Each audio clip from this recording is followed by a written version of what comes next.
या स्मार्ट मीटरच्या माध्यमातून या ठिकाणी शासनाच्या माध्यमातून ठेकेदाराच्या माध्यमातून या ठिकाणी सरस लूटमार या ठिकाणी चालू आहे आणि त्याच लूटमारीचा पैसा लूटमार करून या ठिकाणी दीपनगर प्रशासन या ठिकाणी पैसा त्या उपयोग करण्याचा प्रयत्न या ठिकाणी करतोय। आज बरेच लोकांची बोंबाबोंब आहे की त्या मीटरमध्ये 3 पट या ठिकाणी बिल येत आहे। अशा पद्धतीने हा भोंगळा कारभार या ठिकाणी चालू आहे आणि भेल कंपनी आलेली होती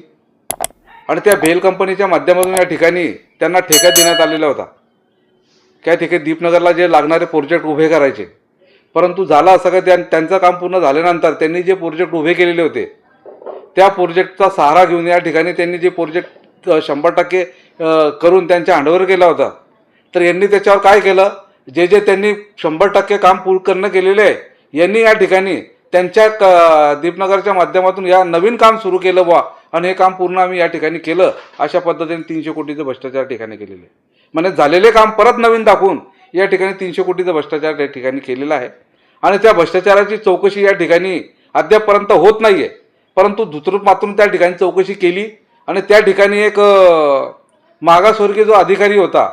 त्या मागासवर्गीय अधिकाऱ्याची फक्त त्या ठिकाणी चौकशीमध्ये निष्पन्न करून त्या ठिकाणी त्याला निलंबित केलेलं आहे आणि बाकीच्या लोकांची फक्त बदली या ठिकाणी करण्यात आलेली आहे।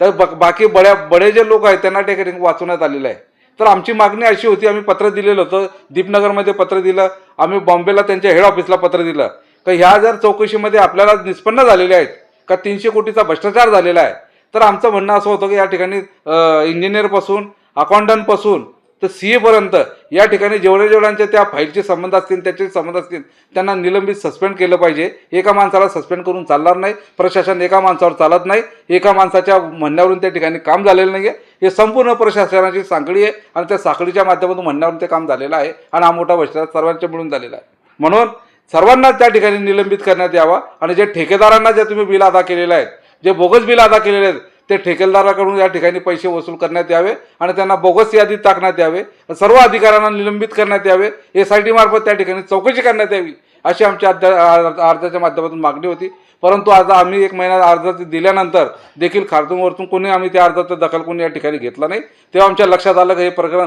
दडपण्याचा प्रयत्न या ठिकाणी करतायत। विधानसभेसारख्या विधानसभेमध्ये देखील या ठिकाणी प्रश्न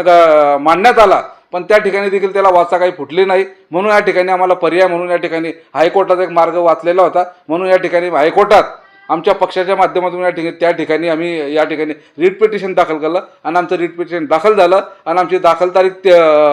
18/5/48 असा त्याचा नंबर आहे आणि 19 तारखेला 9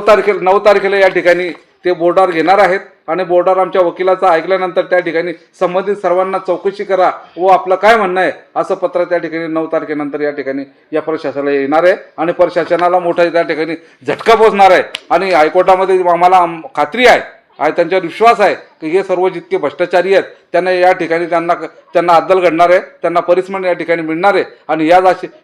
या माध्यमातून सर्व कागदपत्र पूर्तता आम्ही केलेली आहे आणि आम्हाला विश्वास आहे का आम्ही दिलेले कागदपत्रांना जे चौकशी आहे ते निष्पाप होईल आणि या ठिकाणी त्यांना या ठिकाणी कारवाई होईल आणि ठेकेदारांकडून पैसे वसूल होतील अशी आम्हाला नक्कीच या खात्री आहे।